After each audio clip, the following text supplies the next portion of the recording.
What are you doing? Doing a face pull. Yeah, the good old face pull. This is how everybody on Instagram, everybody on Facebook, and everybody at the local gyms does it. It just doesn't look right. Yep, it's called a face pull. Above the head face pull. You're supposed to pull it just to your face, right? Nah. This is how all the guys do it. Everybody I see is doing it this way. And then there's variations. It's really cool. Check this out. You know what that's called? Rope? It's called tit pull. Tit pull. Pulling right into the tits. Yep. Just a variation of the face pull. I don't think that's okay, and then check this one out.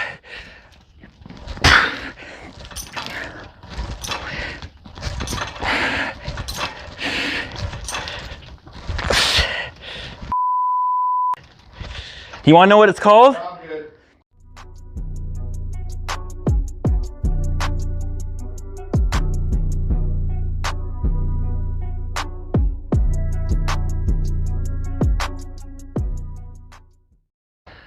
All right, guys, today we are talking about, guess what? The face pull. Now, those 3 examples, poorly executed examples of the face pull, is not how you do the face pull, of course, okay? But today we want to make sure that you guys understand the proper way to do the face pull, because the proper way to do the face pull will provide a lot of benefit for you. It's a great exercise to do, and it can be equally as bad if you perform it like you saw there, or definitely. Even not as bad as you saw it there. It can still be problematic for your shoulders. Well, I mean, a lot of people, where you work in like for corporate companies, they have a lot of like lifting standards or like drills or whatever that you got to do to keep you in the safe zone.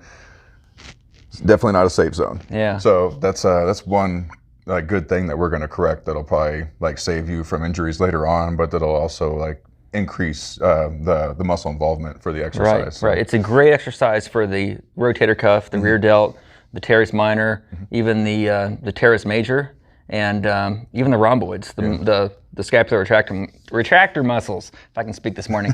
They're actually absolutely fantastic for those if you do them correctly. So first of all, let's get to actually the grip, because I think that was probably a problem that really kind of sets the standard for a badly executed face pull. And it's really done like a lot of people think, you know, especially the hands over the top, and even the videos, the instructive videos, the personal training.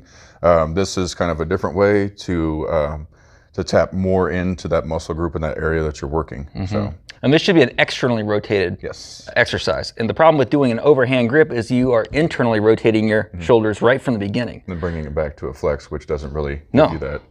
Good flex in the back. Right, and it doesn't close. Feel everything flexing back there. So right, awesome. It doesn't flex the scapula together and really utilize the rhomboids and all those mid-scap muscles, retractor muscles. So first of all, yes, like Chaz said, the grip is actually the way you should take it.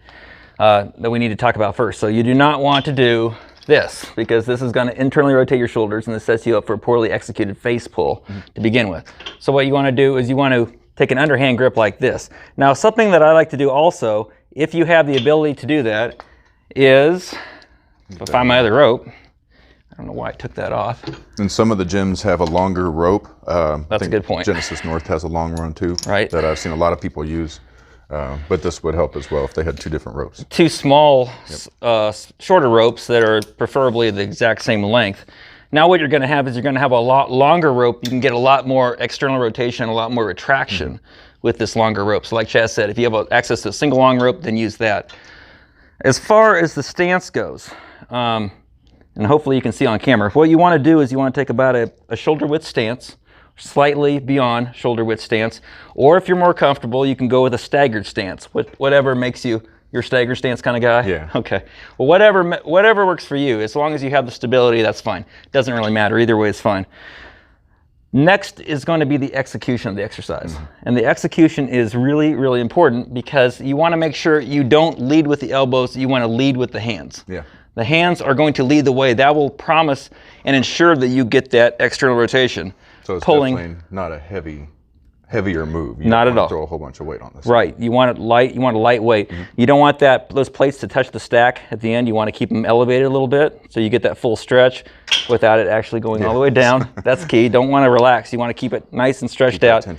Keep that tension and lead with the hands. Yes. The hands are finishing the race. The hands and the elbows are in a race to the finish line, and the hands should win every single time. Yes. And you'll probably even notice a little bit more shoulder popping in as you do this move. It'll definitely bring in some more definition, doing things a different way. Rear delt. And flexing that whole upper back and the rear delt. So Right. it's a really good way to do that. Definitely something that I would incorporate on my back and shoulder day. Right. To really help that pop and that emphasis. As far as how high the cable should be, you want right here, the middle of the ropes, to hit the bridge of your nose. Yes. Right between the eyes. Not above the head, not the nipple, not down somewhere else. Not down there. Not down there. It's the eyes, right between the eyes, right the bridge of the nose. That's where you want to go. As far as weight, what do you prefer? Do you go kind of moderately heavy or light? It's always medium heavy, Yeah. but it kind of depends. So as long as I can get a good flex, if I'm not feeling a flex or it's, it feels like I'm more just pulling some weight, then I'm going to reduce it because then like you could do that for your initial. So you could, get a lot of activation and get your heavy set in, but then reduce the weight so you can feel the flex, you know what I mean? Right. Because that's where it's all at. Stretching and flexing, build the muscle. Yeah. And quality over quantity is something I always say. Yes. So if you go for 20 reps, but you only get 13, Yeah. as long as those are high quality reps, that's what you want to focus fine. on. You should be happier than hell about that. Yeah. I mean, I would be. Yeah. So, I mean. So anyway, hopefully we enlighten you guys a little bit into the face pull because we've seen a lot of people do it wrong. So it's a video that I know that I wanted to address. I know you wanted to address to get the word out there of how to do it because there's a lot of misinformation, both on social media and just out in the local gyms. Yeah. Well, and a lot of people didn't know that doing a face pull that way, they probably didn't even think of doing it that way, just to get more activation and more shoulder flexion and upper back flexion out of that move. Right, and I can even feel it between my shoulder blades right now. Well, I mean, if you think you do it the other way, start off doing it that way, you feel like a flex, but then when you do it the way that we're talking about, you feel like, I don't know, a whole bunch of different other muscles flexing, or just the same muscles but flexing more and more prominent. Yeah. So like, that's what you really want. Exactly. You want to get the most out of your exercise, and that's what we're trying to give you guys is how to get the most out of every single thing that you do. So hope you guys found it helpful. Implement it, give it a shot, see how it feels, see if you feel the difference, and don't be one of those guys or girls at the gym doing things the wrong way. Learn the right way, and you're going to get a lot more out of your workouts. All right, guys. Have a good week. See you later. Bye.